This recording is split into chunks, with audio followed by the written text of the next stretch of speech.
Hola amigos, bienvenidos a esta nueva entrega del podcast para la Biblia Real. Ya llegamos a nuestra 11ª entrega y hoy vamos a hablar de ciencia responsable. Y les debe parecer muy extraño porque estamos hablando a partir del libro de Levítico, pero una de las cosas que cometemos el error es que a veces pensamos y situamos la ciencia versus la fe. Y pensamos que es así y viene de ambos lados, ¿no es cierto? Pensamos que la fe básicamente es un suicidio intelectual o algo por el estilo y cuando exploramos más de lo que se trata la Biblia nos damos cuenta que no es así, que la Biblia nos invita a pensar y que es cierto que hay narraciones que tenemos que comprender de diferentes maneras, pero la Biblia es un libro inteligente. C.S. Lewis dijo que era un libro para adultos, que tiene una serie de literatura y de puestas en escena muy interesantes y que obviamente podemos discutir mil cosas al respecto. Y por otro lado se piensa entonces que la ciencia ha demostrado que la fe no tiene sentido y simple y llanamente eso no es cierto, no es verdadero porque la ciencia tiene un límite y los límites de la ciencia es de acuerdo a lo físico, a lo natural. La ciencia puede explicar las cosas, la ciencia puede explicar el funcionamiento de los químicos de tu cerebro, las hormonas que se segregan, pero no puede explicar por qué estás enamorado de esa persona y para qué estás enamorado de esa persona. Puede explicar todas las segregaciones químicas del cerebro cuando hay sentimientos de amor hacia tu hijo, pero no puede explicar que tú estarías dispuesto a dar tu vida por esa criatura, porque la ciencia tiene un límite y el límite es la naturaleza misma. La ciencia puede explicar la ley de gravedad, porque la ley de gravedad existe, pero no puede generar la gravedad, ni puede explicar en sí mismo el propósito de la gravedad. Entonces, eso no es de ninguna manera contradecir la ciencia, sino entender que hay distintas ramas del conocimiento que componen lo que significa ser humanos. Y la fe entra tanto en personas que se consideran ateas como en personas que creen en un Dios, porque hay límites en lo que nosotros conocemos. Todos tenemos fe más allá de las evidencias empíricas. Confiamos en, si tú, por ejemplo, tú no has visitado Groenlandia, tú confías que existe, tú tienes fe que existe, por las fotografías, porque otras personas lo han dicho, pero en última instancia, si yo te dijera que me tienes que comprobar eso, tienes que acudir a asuntos externos a tu propia experiencia, a ti mismo, a asuntos de confianza en otras cosas. Todos confiamos en algo. Entonces, de hecho es interesante, por ejemplo, que en esto de la ciencia, el primer trabajo que, según la Biblia, el hombre le dio a Dios fue el ponerle nombre a los animales. Eso en la biología se denomina taxonomía y es la esencia de toda ciencia, que es ponerle nombre, nombrar los nuevos descubrimientos a medida que vamos avanzando. Y bueno, y creo que podrías hacer un estudio muy interesante de los grandes científicos que existieron. El, quien escribió el Principia de matemática es Sir Isaac Newton, que era un gran creyente. Entonces, hubo en algún punto donde se divorció esto de la ciencia y la fe, pero, pero los grandes avances de la humanidad en la ciencia y los grandes hombres que pusieron a funcionar muchas de las cosas que hoy consideramos avances tecnológicos no son personas no creyentes, sino que fueron creyentes. Sin ir tan lejos, el señor Collins, el doctor Collins, quien descifró el genoma humano, es un cristiano consagrado y en ninguna manera ve la diferencia entre ciencia versus fe, sino que su fe lo ha llevado a hacer la ciencia que hace. Y hablando esto de los procesos científicos y los grandes avances que hemos tenido, nos damos cuenta que los progresos a lo largo de la ciencia pueden ser hechos para el bien o para el mal. En un laboratorio se han descubierto vacunas para grandes enfermedades, para eliminar virus, bacterias, para eliminar grandes pestes a lo largo de la historia humana. Pero en los laboratorios también se han hecho armas biológicas En los laboratorios también se organizó las bombas nucleares que dañaron a tantas personas hacia el final de la Segunda Guerra Mundial en Japón. El progreso puede llevar al ser humano a la egolatría, a pretender ser Dios, a creer que es Dios. Y es muy interesante que el libro de Levítico nos da un mandato que nos puede parecer muy extraño, pero está íntimamente ligado con este tema del progreso. Está en el versículo 19 del capítulo 19 de Levítico y dice lo siguiente: cumplan mis estatutos. Estatuto quiere decir que es un parámetro establecido por Dios. No crucen animales de especies diferentes, no planten en su campo dos clases de semilla distintas y no usen ropa tejida con dos clases distintas de hilo. Yo sé que cuando uno lee esto dice, bueno, ¿eso qué tiene de científico? Y de hecho lo leemos y decimos, pero ¿por qué esos mandatos están en la Biblia? Probablemente nunca has escuchado un mensaje que tenga que ver con esto de cruzar dos animales, dos semillas y dos hilos, y porque es un gran pecado y que tiene que ver con la santidad. Y dentro de los análisis y las investigaciones que yo pude hacer, es que esto está íntimamente ligado con la ciencia, porque la propuesta que creo que planteó el libro de Levítico a la luz del Génesis es que la creación no solamente se trata de expansión, se trata de profundidad. Es decir, la creación en sí misma tiene suficiente riqueza como para profundizarla. Es muy interesante que proporcionalmente conocemos más del espacio exterior que de nuestro propio océano. Todavía nos falta descubrir más de nuestro océano que ir a otros lugares del planeta, del espacio exterior, porque la creación que tenemos es suficientemente hermosa y tiene tanta riqueza que tenemos lo suficiente en nuestra vida para profundizarla. Y la idea que yo creo que plantea estos versículos y este mandato que nos puede parecer muy extraño es que si lo que Dios no hace, si lo que Dios hace no es suficiente para ti, nada lo será. Si no eres capaz de honrar a Dios con la creación que existe, no vas a ser capaz de honrarlo con la creación como quieres que sea. Si nuestro progreso no tiene en mente la honra a Dios, tarde o temprano nos convertiremos en nuestras propias deidades y sacrificaremos la vida de otros en el altar de nuestra egolatría. Entonces, primero se habla de no cruzar animales. Creo que aquí se trata de una experimentación, obviamente no en términos de laboratorios y eso, pero en un principio de un tipo de experimentación tóxica, que es dañina, que a veces pierde la conciencia natural. Es muy interesante que cuando se cruzan dos razas diferentes de animales, la siguiente generación es estéril.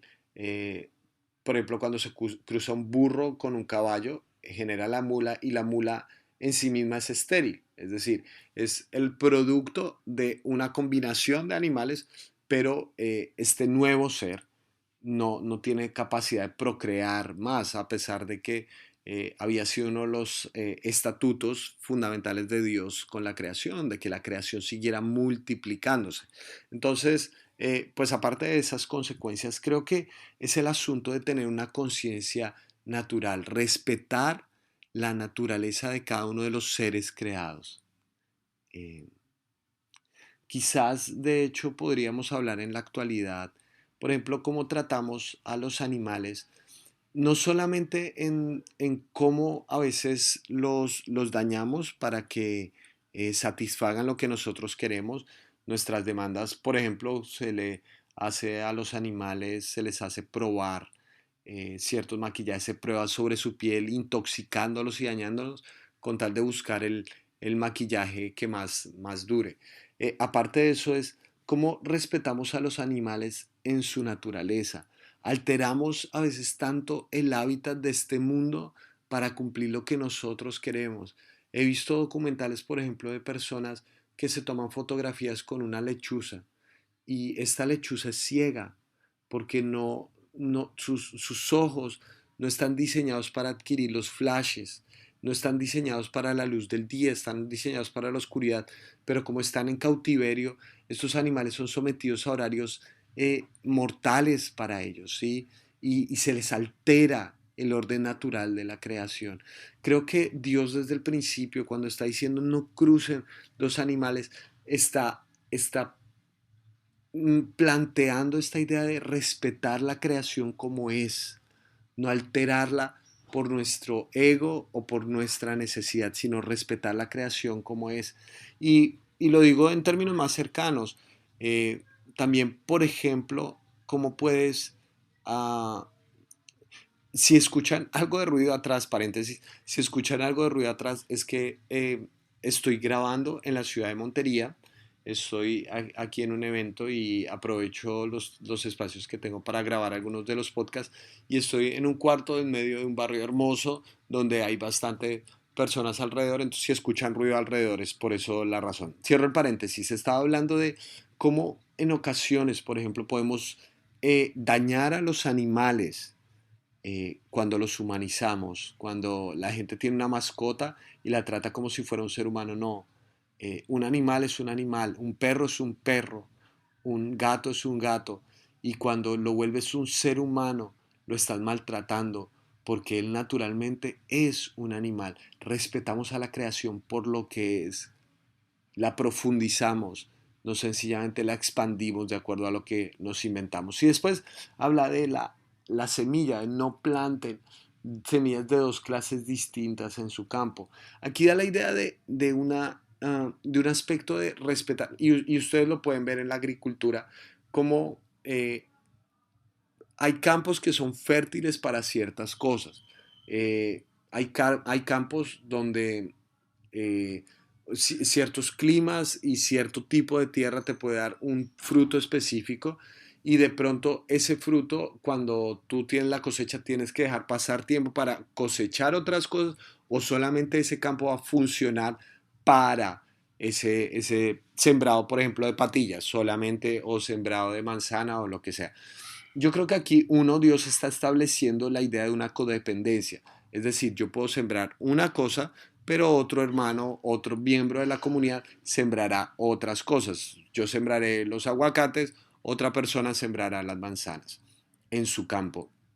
En vez de yo pretender abarcar todo y que en mi campo esté todos los sembrados de todas las cosas, no puede ser así. Yo soy codependiente.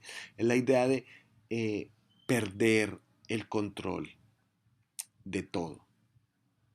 Lo que yo puedo dar es una parte de, siempre soy ser en relación, ser en comunidad, un ser que tiene este límite y valora este límite y respeta ese límite y con una sola semilla siembra su campo y sabe que habrá otras semillas en otros campos para mi bienestar. Eso está íntimamente ligado con la ciencia, con el progreso, con nuestras profesiones.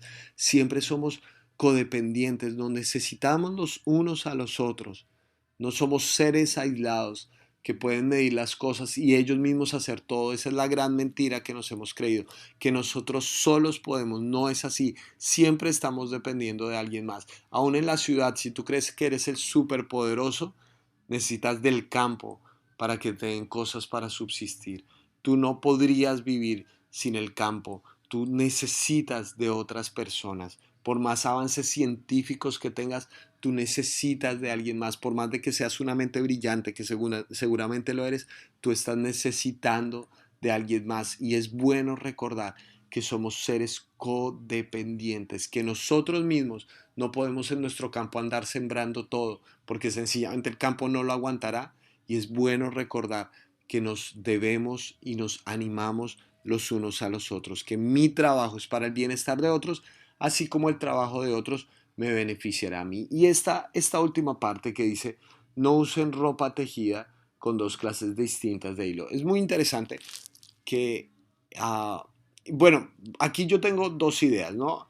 Lo primero es que en ocasiones, cuando ustedes recuerdan que lo hemos hablado en los episodios anteriores, el punto de referencia siempre es Egipto.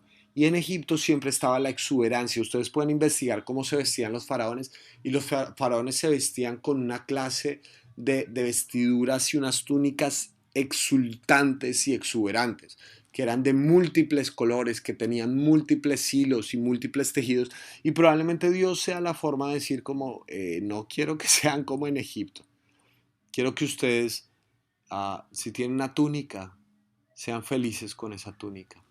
Si tienen una túnica de lana, disfruten esa túnica de lana. Eh, no sean un nuevo faraón. Y se vive aún en el tipo de vestimenta que tenemos. Eh, ya no vivan. Ustedes no fueron liberados para que se conviertan en una nueva clase de faraón. Son esclavos liberados para que creen un nuevo mundo. Es interesante que a Dios le importa incluso la manera de vestir. Y usted, pues, y aquí podemos pensar, y lo vamos a hablar más adelante, podemos pensar como, no, pero Dios, para que se mete hasta en la clase de ropa que tengo. Y no se trata solamente de que entonces ahora mires la marquilla de tu camiseta y pienses que eres el mayor pecador del universo y es como si Dios estuviera legislando sobre cada cosa. Yo quisiera darte una perspectiva diferente y es, ¿qué tal si incluso en esto tan simple como en la ropa que tenemos, estamos recordando quiénes somos para Dios? Que a Dios no le interesa solamente lo que ocurre un fin de semana en un lugar específico, en un templo, que todo en la vida importa porque todo es espiritual. ¿Qué tal si un israelita la próxima vez que se pusiera una túnica pudiera recordar, esto es de un solo hilo, es de un solo tejido? Y se acuerda de cómo era el faraón en Egipto y puede decir, gracias a Dios yo no estoy en esa historia, gracias a Dios no estamos en Egipto y en mi vestimenta puedo tener la sencillez porque mi valor no la da la exuberancia de mi vestimenta, mi valor me lo dio mi creador al liberarme de las fauces de faraón. Creo que Dios está invitando a su pueblo a ser feliz con lo que tiene. Porque si no eres feliz con la vida que tienes, no vas a ser feliz con la vida que te imaginas. El progreso, la ciencia, la experimentación, las profesiones son muy buenas y yo creo que la Biblia los anima. Pero si estamos con este descontento eterno en nuestro corazón, nada lo va a llenar, nada lo va a llenar. Hemos progresado miles de montones de años. Nietzsche dijo, Dios ha muerto, con la idea de que ya no necesitábamos a Dios. Y después ocurrió la Segunda Guerra Mundial y eso reventó la cabeza de todos los filósofos. ¿Por qué? Porque si no somos capaces de ser felices con el mundo que tenemos, no somos capaces de ser felices con el mundo que pretendemos tener. La idea es que aprendamos el arte del contentamiento, el arte de los animales como son, respetarlos y valorarlos, eh, darle a la creación el lugar que le pertenece, no tratar a los animales salvajes como si fueran domésticos porque no lo son. Quizás pensar en el valor que tienen cada uno de esos seres creados. No andar cruzando todas las semillas que se nos ocurran en nuestro campo, porque en última instancia tú eres dependiente, codependiente de otras personas. Tú necesitas de otros campos, de otras personas que siembren otras semillas. Y si no eres agricultor, pues en la actualidad es así. Los abogados necesitan de algún ingeniero en algún punto de su vida, los pastores necesitamos de algún médico en algún punto de la vida, nos necesitamos unos a otros. En nuestro campo no está todos los recursos para subsistir todo el mundo, nos necesitamos unos a otros. Y en esto de los tejidos, quizás es el arte de recordar que no somos como Faraón, y no necesitamos de esa exuberancia para mostrar lo que valemos, porque valemos por lo que Dios ha dicho, no por la vestimenta que llevamos. Oro para que tengas el arte del contentamiento muy fijo en tu corazón, grabado con fuego en tu alma, grabado profundamente para que puedas ser feliz, no solamente en expandir tu vida, sino en profundizar lo que ya Dios te ha regalado y lo que ya Dios ha creado en ti y también para ti. Que así sea en tu vida y que en la ciencia que practicas, cualquiera que sea, puedas tener una ciencia responsable. Te mando un gran abrazo.